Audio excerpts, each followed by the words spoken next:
The sound of gunfire cracked through the dawn air as Beatrice Allen and 3 other women fled through the tall grass, their hearts pounding with equal measures of terror and desperate hope. It was 1867 in the Wyoming Territory, and freedom was a dangerous gamble that could cost them their lives. Behind them, the shouts of angry men grew louder, punctuated by the thunder of hoofbeats gaining ground with every passing second. "Run!" Beatrice gasped to the others, her hands clutching the rough homespun dress that tangled around her ankles. At 23, she'd spent the last 5 years in bondage, traded like cattle to work in Chester Montgomery's brothel in Fort Laramie after being kidnapped from her family's homestead. The other women, Mary, Sarah, and Elizabeth, had similar stories, all of them forced into lives they'd never chosen.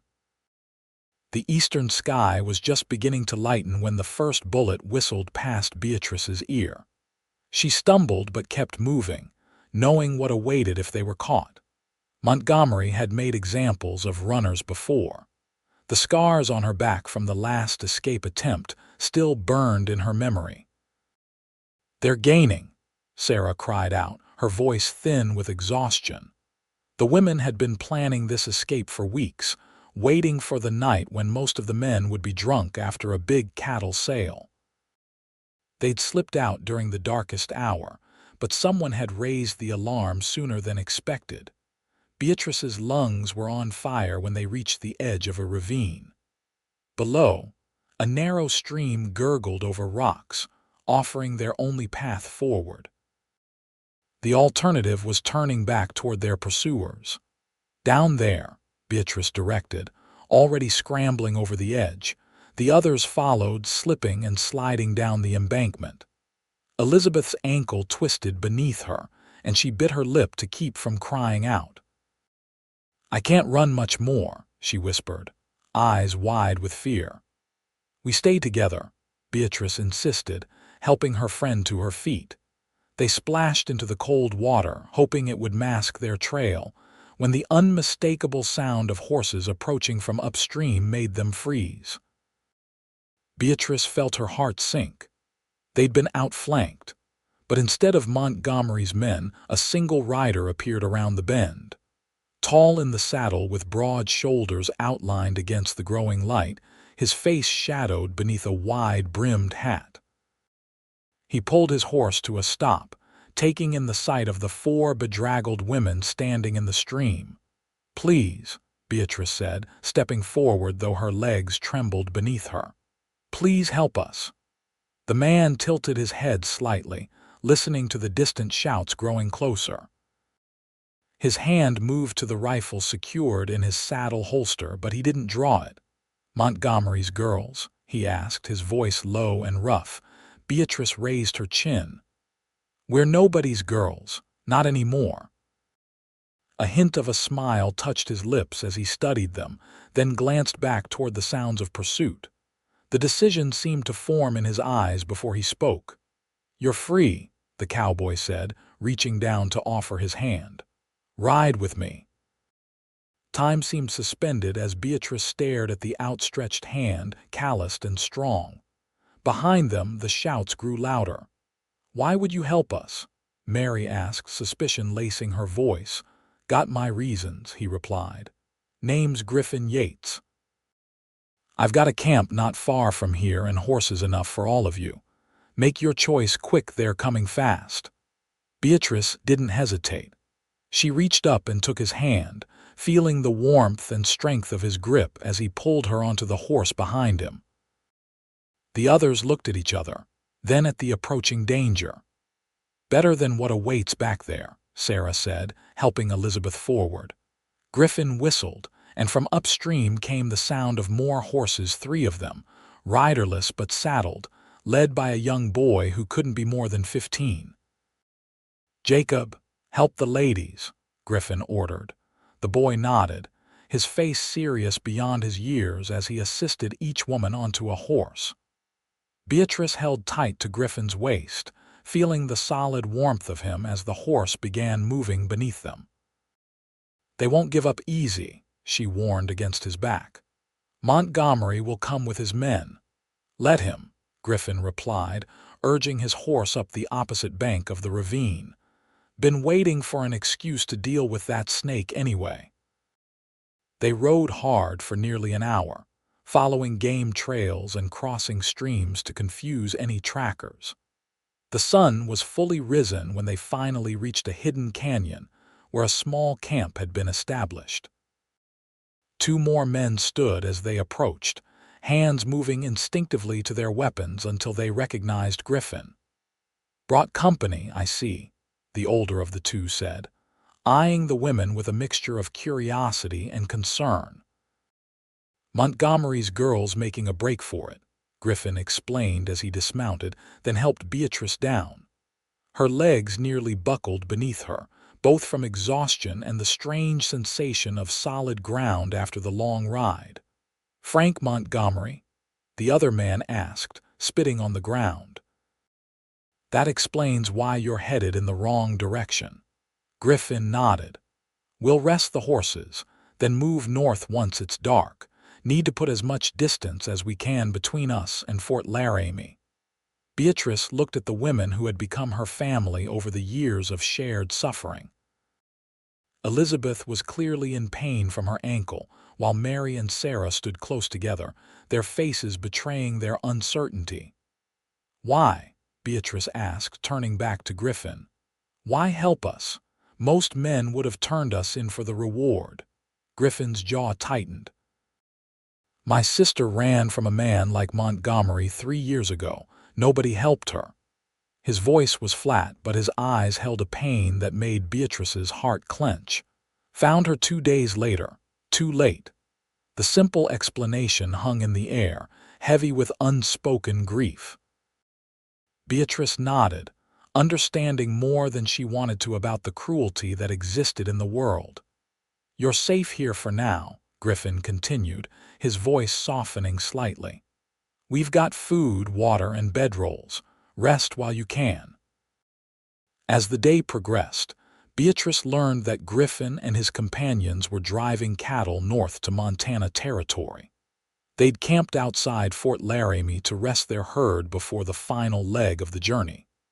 Griffin had been scouting ahead when he'd found the women. "We're small outfit," he explained over a simple meal of beans and dried beef. "Just the 4 of us and about 200 head of cattle." 300, corrected the older man who'd introduced himself as Hank. "Don't shortchange us, boss." Griffin smiled, a brief flash of warmth in his otherwise serious demeanor. 300 then.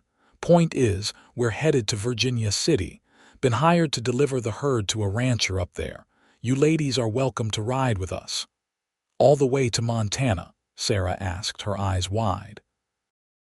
"Unless you've got somewhere else in mind," Griffin replied. "Fort Laramie's not safe for you now, and the next settlement's days away." Beatrice exchanged glances with the other women.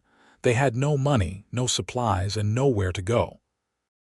Their hastily made escape plan hadn't extended beyond getting away from Montgomery. "I've got family in Missouri," Elizabeth said quietly. "If I could just get to a stage line." "Got an uncle in Denver," Mary added. Sarah shook her head. "I've got nobody." They all looked at Beatrice, who stared into the small fire. The truth was, she had nowhere to go either.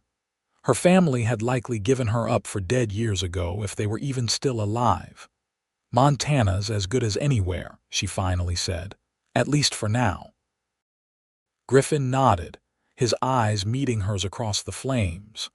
There was something in his gaze that made her heart beat a little faster, not fear, but something she hadn't felt in a long time, something like possibility. "We'll need to move tonight," he said, breaking the moment. "Montgomery's got friends throughout the territory. Won't take long for word to spread." As darkness fell, they packed up camp quickly and efficiently.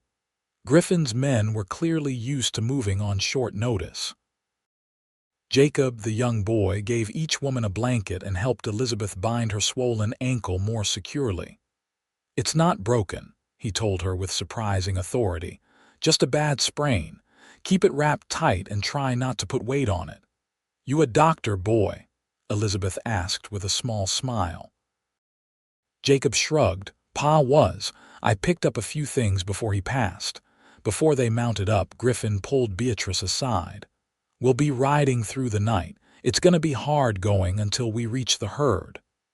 "We're tougher than we look," she assured him. He studied her face in the fading light. "No doubt about that. Still, stay close. Country gets rough from here." The night ride was indeed difficult. They kept to hidden trails, avoiding the main roads where Montgomery's men might be searching. The moon provided just enough light to navigate, but the terrain grew increasingly rugged as they moved farther from Fort Laramie. Beatrice rode just behind Griffin, watching the straight line of his back as he guided them through the darkness. There was something reassuring about his quiet confidence, the way he seemed to know exactly where they were going despite the lack of obvious trails. By dawn, Elizabeth was clearly struggling with pain, and all the women were exhausted. Just as Beatrice thought she couldn't stay in the saddle another moment, they crested a rise to see a valley below where hundreds of cattle grazed, watched over by a single rider. "Made it," Griffin announced, turning to check on them. His eyes lingered on Beatrice, noting her exhaustion. "You did well," he said softly, just for her. The simple praise warmed her more than it should have. Beatrice looked away, reminding herself that kindness from a man didn't always mean what it seemed. She'd learned that lesson the hard way. They made camp near a stream where the cattle could drink. The women collapsed gratefully onto bedrolls while the men took turns keeping watch. Despite her exhaustion, Beatrice found sleep elusive. The events of the past day kept replaying in her mind the terror of the escape, the unexpected rescue, and the uncertain future that lay ahead. She was still awake when Griffin settled nearby, his rifle across his knees as he took his turn at watch. "You should sleep," he said without looking at her. "Long journey ahead." "Can't," she admitted. "Keep thinking Montgomery might appear any moment." Griffin was silent for a long moment. "He won't find you here, and if he does, he'll regret it." There was steel in his voice, a quiet determination that spoke of a man who meant what he said. Beatrice studied his profile, wondering about the path that had led him to this moment. "Your sister," she began hesitantly. "What was her name?" The question seemed to surprise him. He turned to look at her fully, his eyes reflecting the faint light of the banked fire. "Hannah," he said finally. "Her name was Hannah." The way he said it like a prayer or a promise made Beatrice's throat tighten. "I'm sorry." He nodded once, accepting her sympathy without words. Then, as if deciding to change the subject, he asked, "How did you end up with Montgomery?" Beatrice hesitated. It wasn't a story she liked to tell, but something about Griffin's quiet presence made it easier to speak of the past. "My family had a small farm outside of Cheyenne. Men came one-night raiders, we thought. They killed my father when he tried to fight them. Took me and my mother." She paused, the memories still painful despite the years. She didn't survive the journey to Fort Laramie. "I was sold to Montgomery the next day." Griffin's hand tightened on his rifle. "How long ago?" 5 years this summer," she replied. "I was 18. A muscle worked in his jaw as he processed this. And the others, similar stories. Elizabeth was a schoolteacher whose stagecoach was attacked. Mary was tricked by a man who promised her work as a seamstress. Sarah. She trailed off. Sarah was born into it, never knew anything else until she came to Montgomery's place. The horror of their stories hung in the air between them, a testament to the cruelty that flourished in places where law was more suggestion than rule. "It won't happen again," Griffin said, his voice low and fierce. "Not to any of you." Beatrice wanted to believe him, but experience had taught her that promises were easily made and just as easily broken. Still, as she finally drifted toward sleep, She found herself hoping that Griffin Yates might be a man of his word. The next several days fell into a rhythm as they moved north with the cattle. The women, despite their exhaustion and injuries, proved adaptable. Sarah, who had never been outside Fort Laramie in her memory, took to the open country with an almost childlike wonder. Mary revealed a talent for cooking over an open fire that earned her the appreciation of the entire group. Elizabeth's ankle improved enough that she could ride comfortably, though dismounting remained painful, and Beatrice found herself watching Griffin. The way he handled his men with quiet authority, the patience he showed with young Jacob, the respect he commanded without ever raising his voice. It was leadership unlike anything she'd witnessed at Montgomery's, where power came from fear and violence. On the fifth day, as they made camp along a river that Griffin called the Powder, Beatrice approached him as he checked the hooves of his horse. "Teach me to shoot," she said without preamble. Griffin straightened, studying her face. "You know how to handle a gun?" "No." Montgomery didn't allow women to touch weapons. She met his gaze steadily. "I don't want to be defenseless anymore." He seemed to consider this, then nodded slowly. "Fair enough. We'll start tomorrow." True to his word, the next morning after breakfast, Griffin handed Beatrice a revolver, a Colt, he explained, showing her how to check if it was loaded. "It's heavier than I expected," she commented, getting used to the weight in her hand. "That's good. Help steady your aim." He positioned himself behind her, raising her arm to demonstrate the proper stance. "Like this. Sight down the barrel, breathe out slowly when you squeeze the trigger." Beatrice was acutely aware of his presence, the solid warmth of his chest against her back, the gentle but firm pressure of his hand guiding hers. It had been a long time since a man had touched her with respect rather than demand. When she fired for the first time, the noise startled her despite Griffin's warnings. The bullet went wide of the tree they were using as a target, but Griffin nodded approvingly. "Good. Again." By the time they packed up camp, Beatrice had hit the target twice. Not center, but close enough to feel a surge of pride. Griffin let her keep the revolver, showing her how to wear it in a small holster that could be concealed beneath her shawl. "Practice whenever we stop," he advised, "but only when one of us is with you. Don't want to waste ammunition or attract attention." The other women watched these lessons with varying reactions. Elizabeth seemed uncomfortable around firearms, but Mary asked to learn as well. Sarah observed silently, her young face thoughtful. As they continued northward, the landscape changed. The rolling plains gave way to more dramatic terrain, rocky outcroppings, deep ravines, and eventually the first hint of mountains on the distant horizon. The weather turned cooler as they gained elevation, a welcome relief from the summer heat. They'd been traveling for nearly 2 weeks when Hank, who had ridden ahead to scout, returned with troubling news.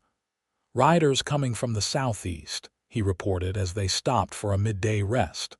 6, maybe 7 men, moving fast. Griffin's expression hardened. "Montgomery." "Can't say for sure, but they're pushing hard, like men with a purpose." The women exchanged worried glances. Beatrice felt for the revolver beneath her shawl, drawing comfort from its presence. "How far to the Montana border?" she asked. 2 days, maybe 3, Griffin replied, already moving to prepare for departure. "But a territorial line won't stop Montgomery if it is him." They abandoned their rest and pushed on, driving the cattle harder than before. By nightfall, they'd covered significant ground, but when they made camp, the atmosphere was tense. Griffin doubled the watch with 2 men awake at all times. Beatrice volunteered to take a shift, earning a raised eyebrow from Griffin. "Can you stay awake?" he asked. "Yes," she replied firmly. "And I can shoot well enough to raise an alarm." He studied her for a moment, then nodded. "All right, you'll take middle watch with me. The night was clear and cold, with stars scattered like diamond dust across the sky. Beatrice sat wrapped in a blanket, the revolver in her lap, scanning the darkness beyond their small camp. Griffin moved quietly around the perimeter, checking on the cattle and the other sleepers. When he finally settled beside her, their shoulders almost touching, she felt an unexpected comfort in his proximity. "Tell me about Virginia City," she said softly, keeping her voice low to avoid waking the others. Griffin glanced at her, a faint smile touching his lips. "Growing fast. Gold and silver strikes in the mountains brought in miners, and the ranchers followed to feed them. Rough place in some ways, but there's opportunity there." "For women like us too?" Beatrice asked, the question that had been weighing on her mind. His smile faded. "Won't lie to you. It's not easy anywhere for women alone. But Virginia City's got enough God-fearing families now that a woman with skills can find honest work." He hesitated. "What can you do, besides what Montgomery forced on you?" The question wasn't unkind, just practical. Beatrice appreciated his directness.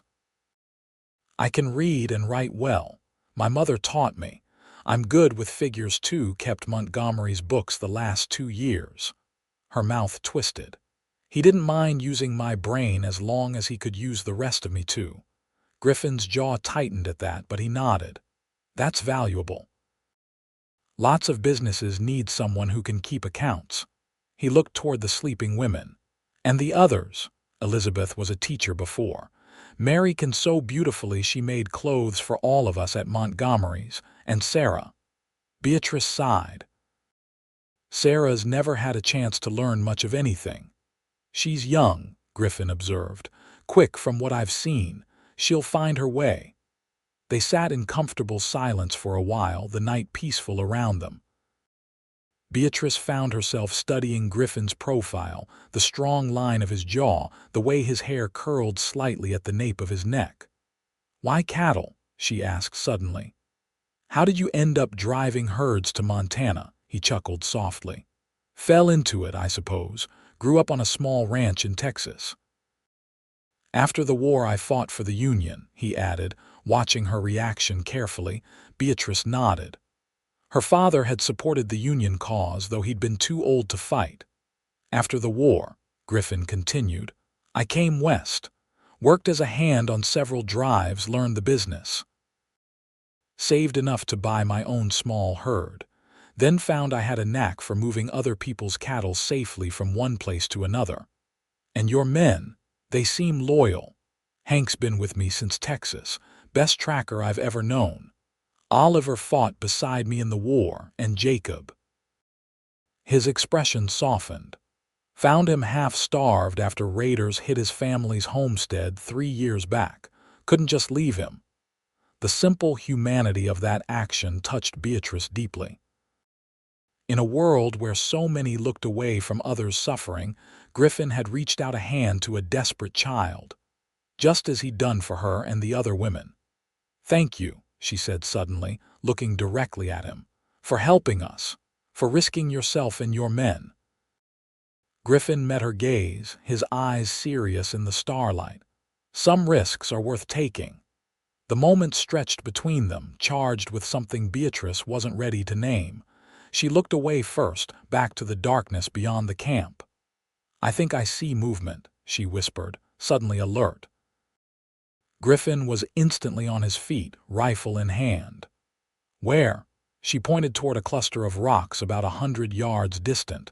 There, something shifted. They stood perfectly still, straining to see in the dim light. After a long moment, a deer stepped into a patch of moonlight, its head lifting as it sensed their presence. Then, with a bound, it disappeared back into the shadows. The tension drained from them both, replaced by relief that bordered on laughter. "Good eyes," Griffin said approvingly. "You'd make a fine scout." Beatrice smiled, enjoying the compliment. "Not a common occupation for women." "Maybe it should be," he replied, settling back beside her. This time he sat a little closer, their arms brushing lightly. World might be better with more women having a say in things. The rest of their watch passed without incident, but Beatrice found herself increasingly aware of Griffin's presence, the steady rhythm of his breathing, the occasional brush of his shoulder against hers, the way he listened intently when she spoke, as if her words mattered. It was a dangerous feeling, this growing attraction. She'd spent 5 years learning to guard her heart, to view men's interest with suspicion rather than hope. Griffin might be different, but experience had taught her that disappointment usually followed trust. Yet when dawn broke and he helped her to her feet, his hand lingering just a moment longer than necessary, Beatrice couldn't deny the warmth that spread through her at his touch. "Get some rest," he told her as the others began to stir. "We've got a hard ride ahead." The warning about riders proved justified later that day when Hank spotted dust on the horizon behind them. They pushed harder, driving the cattle relentlessly northward, but the pursuit continued. "They're gaining," Oliver reported grimly when he returned from checking their back trail. "Be on us by nightfall at this rate." Griffin's face was set in hard lines as he considered their options. "There's a canyon about 5 miles ahead. Narrow entrance, widens inside. Good water, decent grazing, and defensible." "Trap ourselves?" Hank questioned. "Only if they know we're in there," Griffin replied. "Canyon has a back way out, tight squeeze for cattle, but possible if we need it." The decision made, they drove toward the canyon with renewed urgency. The entrance was indeed narrow, barely wide enough for 3 cattle abreast, which slowed their progress as the herd bottlenecked through the opening. Griffin posted Oliver at the entrance to cover their tracks while the rest pushed deeper into the canyon. Inside, the space opened dramatically into a natural basin with steep walls rising on 3 sides. A clear stream ran down one wall, creating a small waterfall that pooled at the bottom before continuing out through the canyon floor. Grass grew abundantly near the water, providing welcome forage for the tired cattle. "It's beautiful," Sarah breathed, looking around with wide eyes.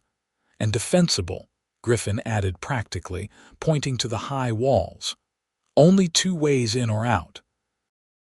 We can hold off a small group indefinitely if we need to." They made camp near the waterfall, using the natural rock formations for shelter and protection. As darkness fell, Griffin assigned watches and distributed weapons. Beatrice noted that he gave firearms to all the women now, not just her and Mary. "Just in case," he explained, "though I'm hoping we won't be found." The night passed tensely but without incident. By morning, there was cautious optimism that they'd evaded pursuit. Griffin sent Hank to scout while the others rested and tended to the cattle. Beatrice found Griffin standing at the canyon entrance, scanning the horizon with a concerned expression. "No sign of Hank?" she asked, coming to stand beside him. He shook his head. "Should have been back by now." The worry in his voice was evident. These men weren't just employees to Griffin, they were family of a sort. Beatrice touched his arm gently. "He seems capable. Maybe he's just being cautious." Griffin nodded, but his eyes continued to search the distance. They stood together in silence until a movement caught their attention, a lone rider approaching fast from the east. "Hank," Griffin confirmed, relief evident in his voice. But as the rider drew closer, his posture changed. "Something's wrong." Hank rode directly to them, his horse lathered from hard riding. "Montgomery," he said without preamble, dismounting quickly. "About 3 miles back with 8 men, they picked up our trail." Griffin cursed under his breath. "How long?" "An hour, maybe less," Hank replied, leading his tired horse into the canyon. "They're moving fast." Preparations began immediately. The women and cattle were moved to the back of the canyon, near the narrow exit that Griffin had mentioned.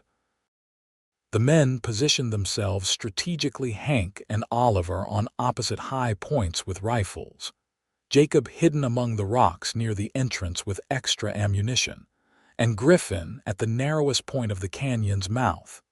Beatrice watched these arrangements with growing concern. 4 men against 9 were poor odds, even with the advantage of position.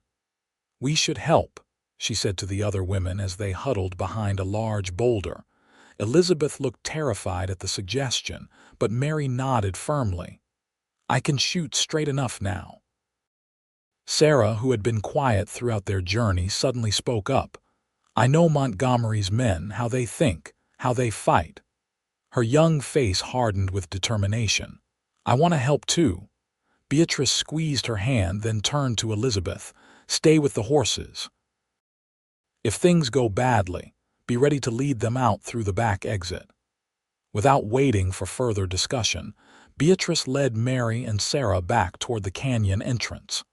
They found Griffin checking his weapons, his face grim with concentration. "We're fighting too," Beatrice announced, her revolver already in hand. Griffin looked up sharply. "No, get back to safety." "Safety?" Beatrice challenged. "If you lose, there's no safety for us anywhere. Better to fight here with you than run until they catch us again." He studied their faces, Beatrice's determined, Mary's nervous but resolute, and Sarah's strangely calm, and something in his expression shifted. "All right," he said finally, "but you stay behind cover at all times. No heroics."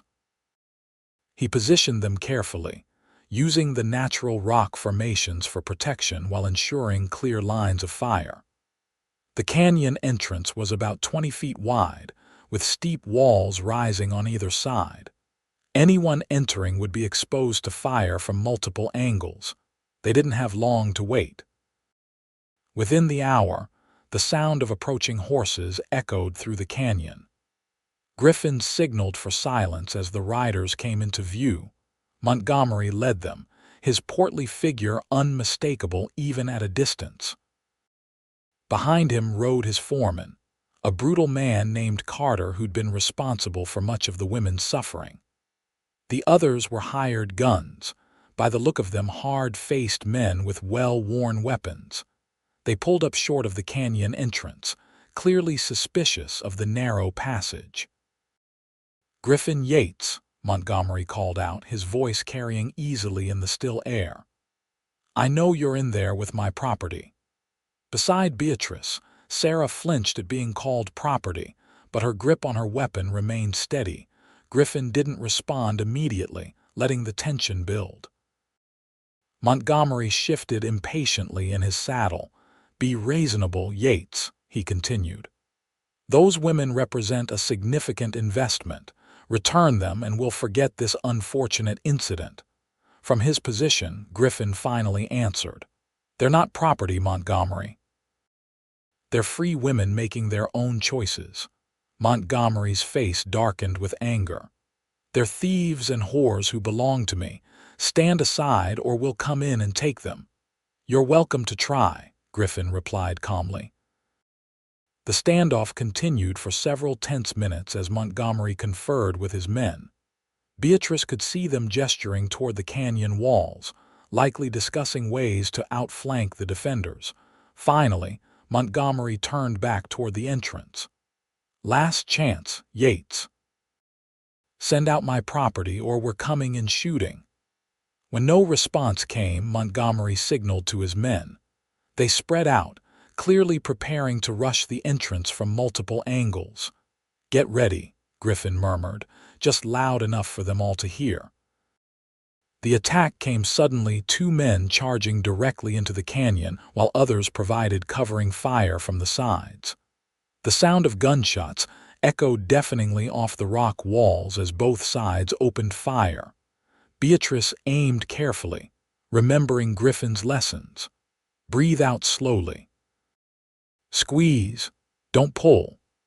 Her first shot missed, but her second caught one of the attackers in the shoulder, spinning him halfway around before he fell. From their elevated positions, Hank and Oliver laid down effective fire. forcing Montgomery's men to seek cover outside the entrance. But the attackers had numbers on their side, and they began working their way forward inch by inch. The firefight continued for what seemed like hours, but was likely only minutes. Beatrice lost track of how many shots she fired, reloading with shaking hands when Griffin tossed her more ammunition. Mary cried out once when a bullet chipped rock near her face, sending sharp fragments into her cheek, but she kept firing. It was Sarah who spotted the danger. First, two of Montgomery's men had somehow scaled the canyon wall and were making their way along the rim toward Hank's position. Above. She shouted, pointing. Griffin's reaction was instantaneous. He took aim and fired twice in rapid succession. One man fell immediately, tumbling down the steep wall. The other returned fire, forcing Griffin to duck behind cover. In that moment of distraction, Montgomery himself charged into the canyon, firing wildly as he came. Beatrice saw him clearly for the first time in weeks, his florid face contorted with rage, his expensive clothes now dust-covered and torn. She aimed directly at him, her hand surprisingly steady despite the chaos around her.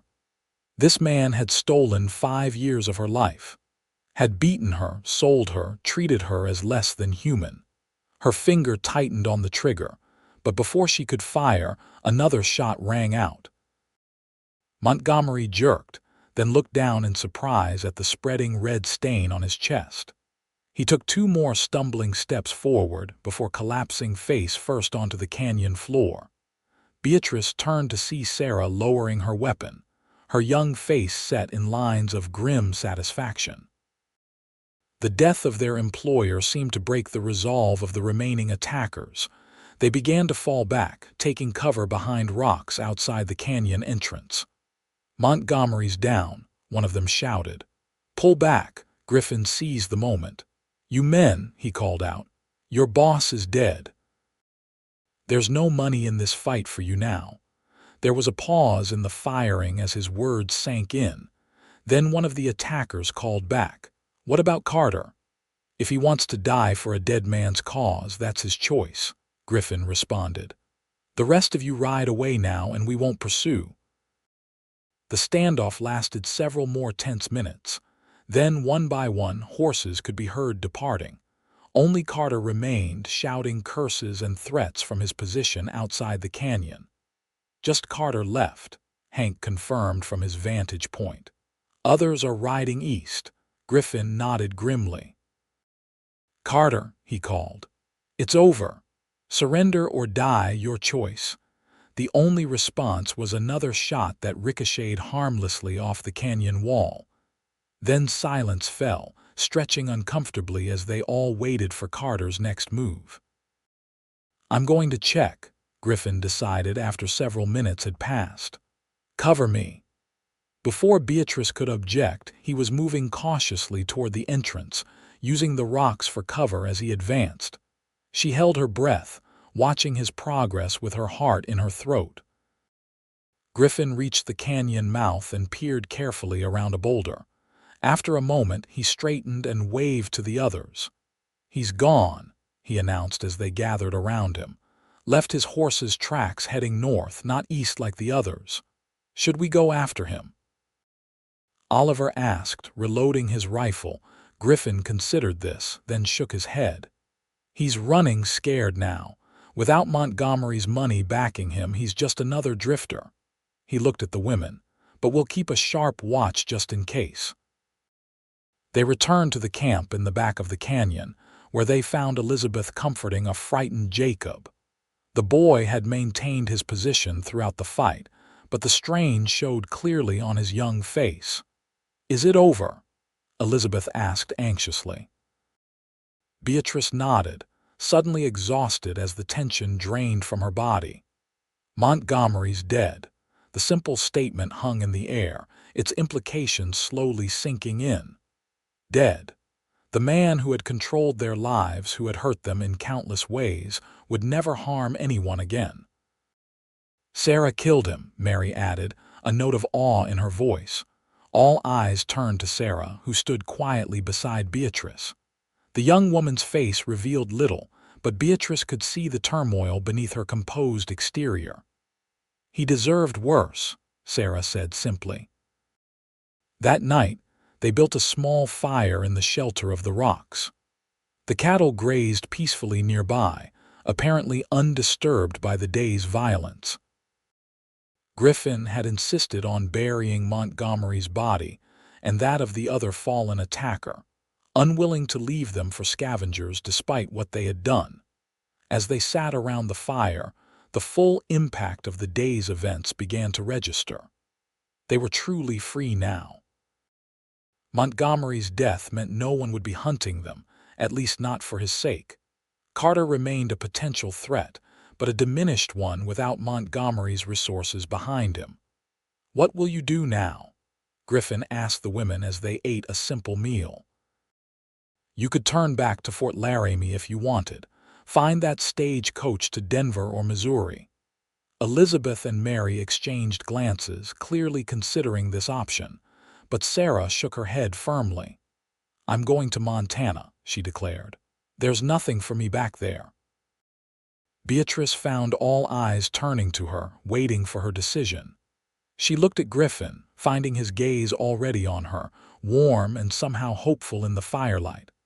"I think," she said slowly, "that I'd like to see Virginia City, at least for a while."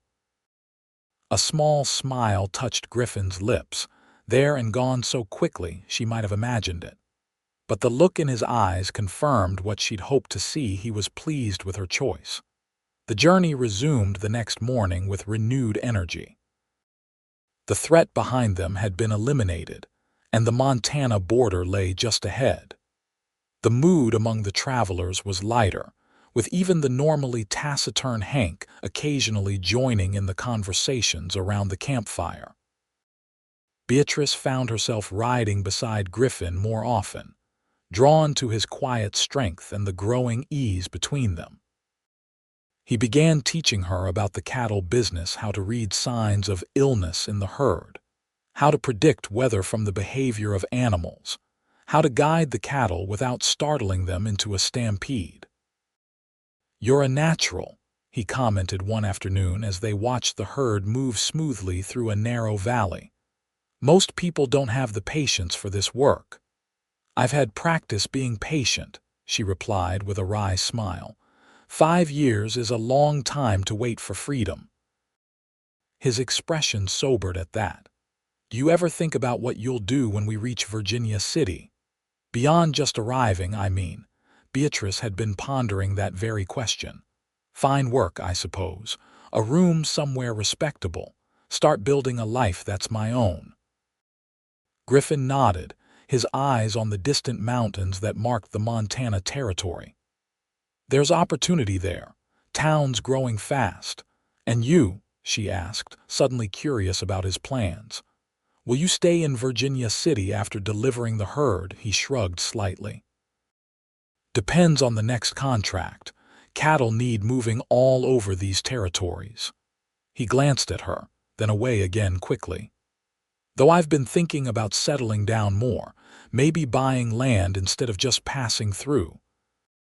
The idea of Griffin staying in one place, perhaps the same place where she would be starting her new life, created a warm flutter in Beatrice's chest that she tried to ignore. 3 days later, they crossed into Montana Territory. The landscape grew more dramatic: higher mountains, deeper valleys, forests of pine and fir that provided welcome shade after the open plains of Wyoming. The air was cooler here, with a crispness that hinted at the coming fall. They were less than a week from Virginia City when disaster struck. A sudden violent storm swept down from the mountains, bringing lightning that spooked the cattle into a stampede. Despite the men's best efforts to control the herd, nearly 50 head were lost over a cliff, and one of the horses was badly injured, forcing them to put it down. The loss cast a pall over the group as they made camp that night in the lee of a rocky outcropping. Griffin was particularly affected. taking the death of the horse and loss of cattle as personal failures. Beatrice found him sitting alone at the edge of camp, staring out at the darkened landscape where occasional flashes of lightning still illuminated the distant mountains. "It wasn't your fault," she said, settling beside him with a cup of hot coffee. He accepted the drink with a nod of thanks, but didn't respond to her comment immediately. When he finally spoke, his voice was low with controlled frustration.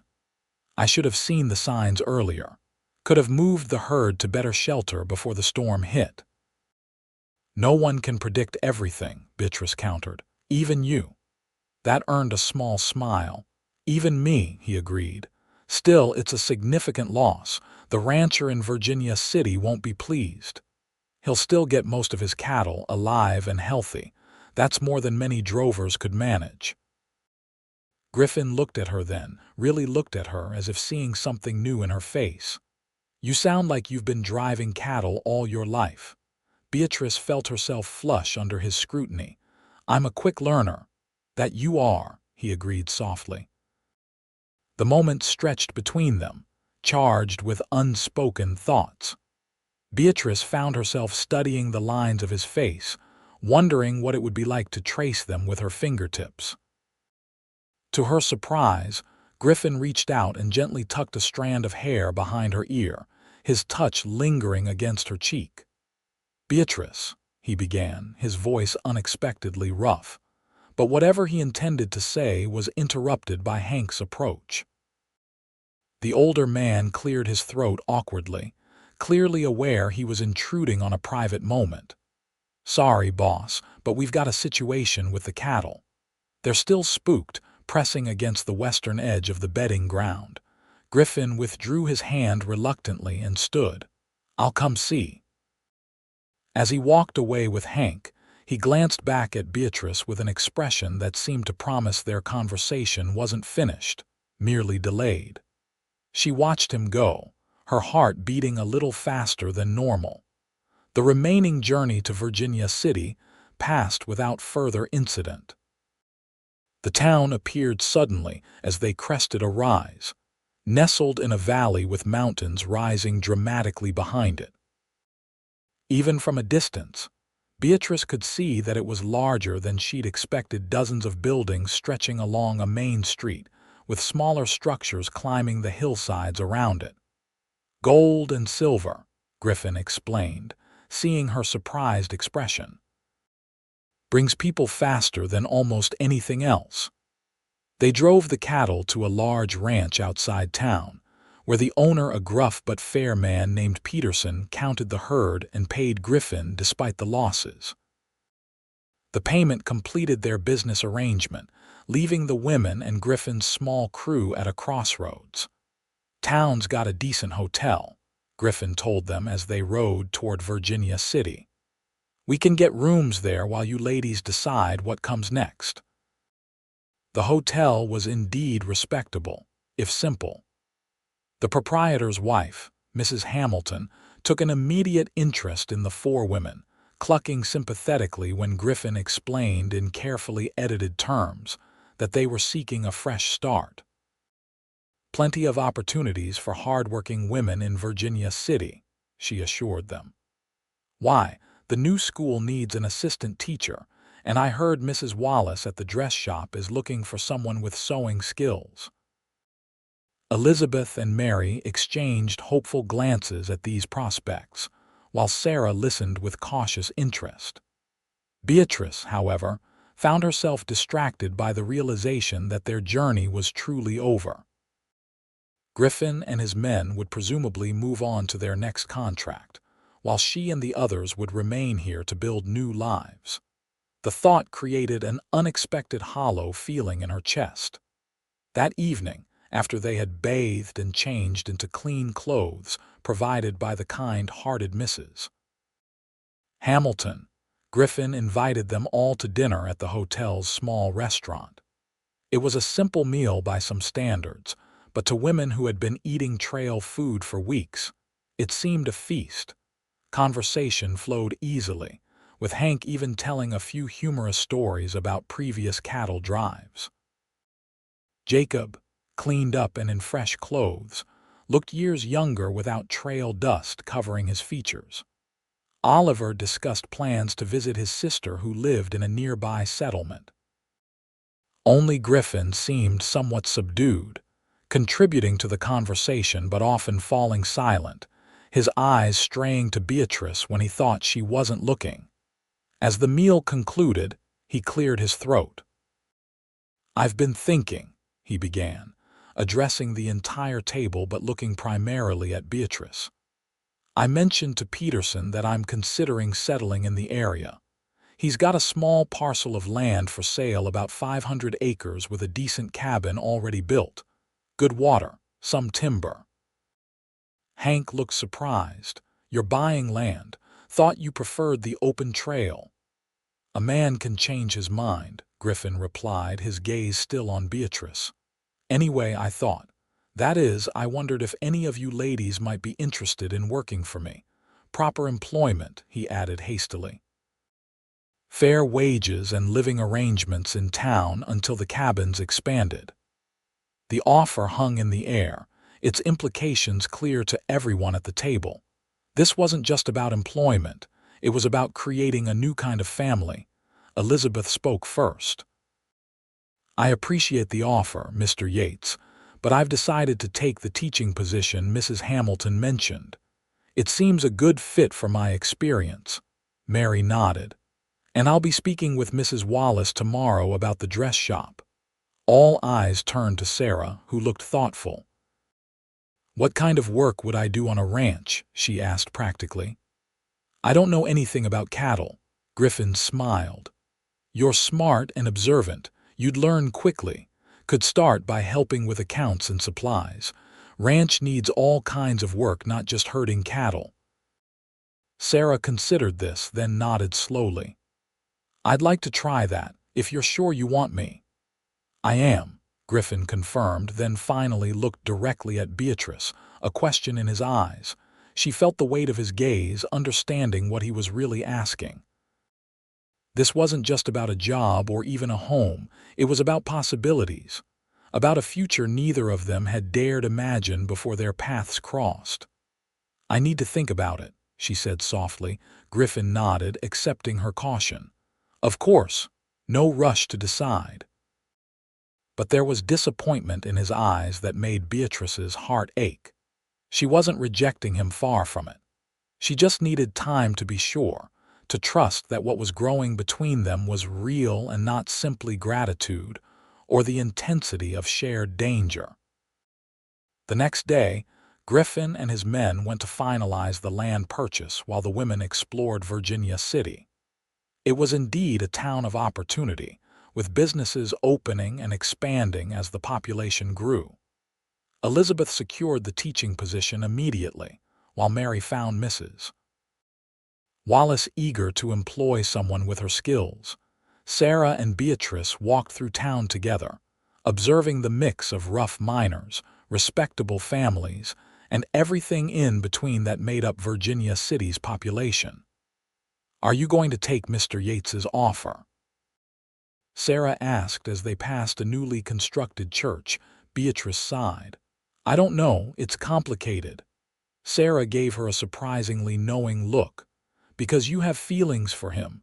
The direct question caught Beatrice off guard. It's not that simple." "Seems simple to me," Sarah replied with the straightforwardness of youth.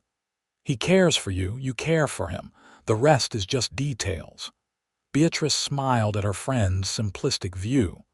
"After what we've been through, trusting any man is difficult." "Griffin's not any man," Sarah pointed out. "He risked his life for us, killed for us. Now he's changing his whole life's plan, buying land instead of roaming free." She gave Beatrice a significant look. Doesn't take a genius to figure out why. They continued walking, Sarah's words echoing in Beatrice's mind. Could it really be that simple? Could she trust the feelings growing between her and Griffin, despite all the reasons for caution? As they rounded a corner, Beatrice stopped abruptly. Ahead of them, unmistakable despite his changed clothes, stood Carter Montgomery's brutal foreman. He was speaking with two rough-looking men outside a saloon, his back to them. Sarah gasped softly. "Carter," she whispered. Beatrice grabbed her arm, pulling her back around the corner. "We need to find Griffin. Now." They hurried back toward the hotel, taking side streets to avoid being seen. But as they approached, Beatrice spotted Griffin himself walking toward the building, looking thoughtful. "Griffin," she called, hurrying to meet him. He looked up, his expression brightening at the sight of her, then immediately shifting to concern as he registered her urgency. "What's wrong?" "Carter's here," she explained quickly. "In town. We just saw him." Griffin's face hardened. "Where?" "Outside the Golden Nugget saloon." "He was with two men I didn't recognize." Griffin nodded grimly. "Go back to the hotel. Stay there. I'll find Hank and Oliver." "What are you going to do?" Beatrice asked, suddenly afraid. "Have a conversation with Mr. Carter," Griffin replied, his voice deceptively calm. "One that's long overdue." Beatrice caught his arm. "Be careful, please." His expression softened slightly. "Always am." He hesitated, then added, "When I get back, we need to talk about my offer, about everything." She nodded, understanding what he meant. "Yes, we do." Griffin squeezed her hand briefly, then headed off to find his men. Beatrice watched him go, torn between following and obeying his request to return to safety. Sarah made the decision for her. "We're not hiding in the hotel," she declared. "Not anymore." Beatrice looked at her friend's determined face and felt a surge of similar resolve. They'd spent too long being victims, too long letting men decide their fate. "No," she agreed. "We're not." They didn't follow Griffin directly, but instead went to find Mary and Elizabeth, who were both still in town. Once the four women were together, Beatrice explained the situation. "So what do we do?" Elizabeth asked anxiously. "We watch Griffin's back," Beatrice replied. "Discreetly. But we'll be ready if he needs help." They positioned themselves strategically near the Golden Nugget, staying far enough away to avoid immediate notice but close enough to observe. From their vantage point in a small cafe across the street, they could see when Griffin returned with Hank and Oliver, all three men moving with purposeful strides. They entered the saloon without hesitation. Long minutes passed with no sign of what might be happening inside. Beatrice fought the urge to cross the street and look through the windows, reminding herself that rushing in blindly would only complicate things. Finally, the saloon doors swung open. Carter emerged first, walking backward with his hands raised slightly. Griffin followed, one hand resting casually near his holstered revolver. Hank and Oliver flanked them, their posture alert but not overtly threatening. The small group moved to the side of the building, away from the main street but still visible from the cafe. Beatrice strained to hear their conversation, but the distance was too great. What she could see was the growing tension in Carter's posture, the way he gestured angrily as Griffin spoke. Then, suddenly, Carter's hand dropped to his gun. Beatrice was on her feet before she realized she'd moved, her hand reaching for the revolver hidden in her skirt pocket. But the confrontation ended almost as quickly as it began. Griffin drew faster than Carter, his shot hitting the former foreman in the shoulder before Carter's gun had fully cleared its holster. Carter staggered back against the wall, clutching his wounded shoulder. Griffin said something to him, his expression coldly determined. Then Hank stepped forward, took Carter's gun and said something to a bystander who hurried off presumably to fetch the sheriff. Beatrice sank back into her chair, her heart racing. "It's over," she said to the others, who had also risen in alarm. "Griffin shot him, but it's not fatal." "Good," Sarah said firmly. "Let him face justice properly.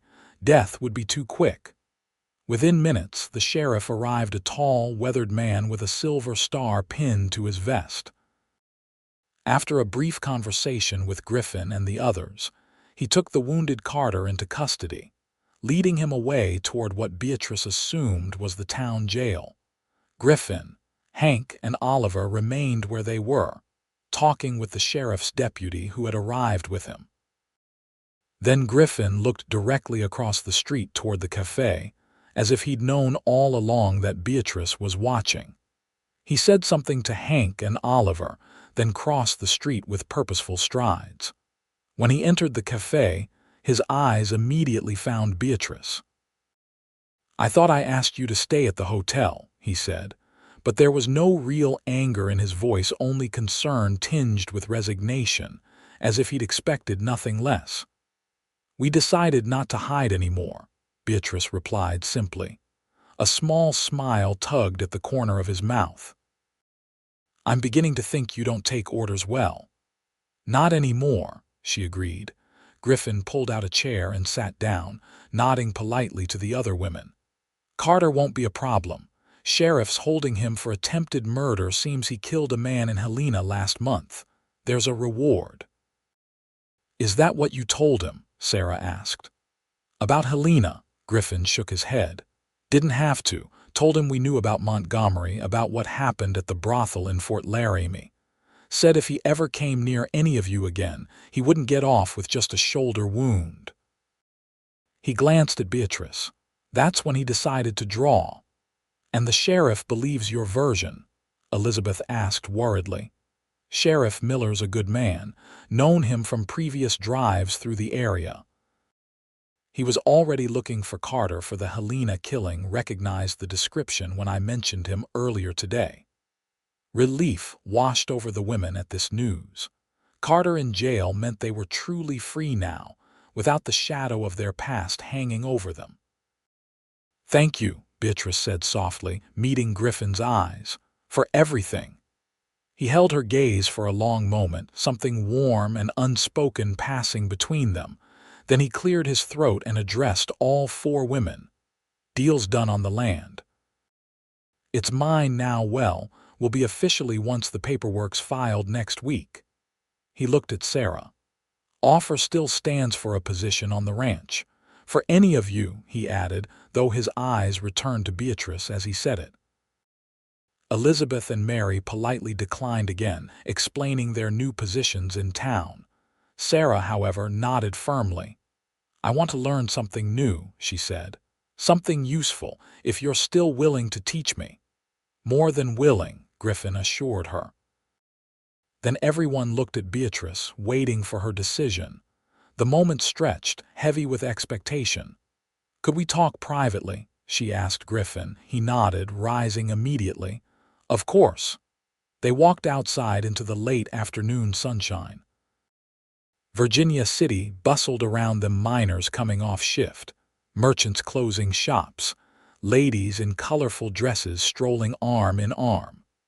A normal town going about its business, so different from the controlled environment of Montgomery's brothel. Griffin led her to a small park near the edge of town, where a bench sat beneath a large cottonwood tree. They sat side by side, not touching but close enough that Beatrice could feel the warmth of him. "I've been thinking about your offer," she began. "And—" He kept his voice neutral, but she could see the tension in his shoulders. "I don't want to work for you, Griffin." His face fell slightly before he controlled his expression. "I understand. You want independence. After everything, that makes perfect sense." Beatrice shook her head, smiling slightly. "You misunderstand me. I don't want to work for you because I'm hoping there might be something more between us than employer and employee." The words hung in the air, bold and undeniable. Griffin turned to face her fully, hope and caution warring in his eyes. "Beatrice," he said softly, "are you certain? After everything you've been through, because of everything I've been through," she corrected him. "I know the difference between a good man and a bad one now. I know what I want." She took a deep breath. "And what I want is a chance to see if what's growing between us could become something real, something lasting. Griffin's hand reached for hers, warm and calloused and gentle all at once. "It's already real for me," he admitted. "Has been since that first day by the stream when you stood there with nothing but courage and demanded help instead of begging for it." Beatrice felt warmth spread through her at his words. "I'm not asking for promises yet," she clarified. "Just time. Time to get to know each other properly. Time to build something that's not rushed by danger or necessity." "Time," Griffin repeated, his thumb tracing small circles on the back of her hand. "I can give you that, as much as you need. And in the meantime," Beatrice continued, "I'd still like to help with the ranch. As a partner, not an employee. I have skills to offer and I want to learn more." Griffin's smile was like sunrise after a long night. "I'd like that very much." The weeks that followed took on a rhythm of their own. Griffin and his men began improvements on the ranch, expanding the cabin, repairing fences, purchasing breeding stock to start building their own herd rather than just driving others' cattle. Sarah proved adept at organizing supplies and keeping records, while Beatrice discovered she had a talent for spotting good horseflesh at the local auctions. Elizabeth and Mary settled into their jobs in town, but visited the ranch regularly. Virginia City was growing rapidly, with new businesses opening and more families arriving each month. It was, as Griffin had predicted, a place of opportunity. Beatrice and Griffin's relationship developed slowly, naturally. Shared work during the day gave way to long conversations by the fire in the evenings. He told her about his childhood in Texas, about the sister he'd lost, about his dreams for the ranch. She shared what she could remember of her life before Montgomery, of the family she hoped might still be out there somewhere, of her growing love for the Montana landscape. Their first kiss came on a crisp autumn evening as they sat on the newly built porch of the expanded cabin, watching the sunset paint the distant mountains in shades of gold and crimson. It was gentle and unhurried, a promise rather than a demand. When they separated, Griffin's eyes searched hers. "Still need more time?" he asked softly. Beatrice smiled, reaching up to touch his face. "Less than I thought," she admitted. Winter arrived with a fury that Beatrice hadn't experienced in Wyoming, bringing deep snow and biting cold. The expanded cabin proved snug and warm, with room enough for Griffin, Hank, Oliver, Jacob, Beatrice, and Sarah.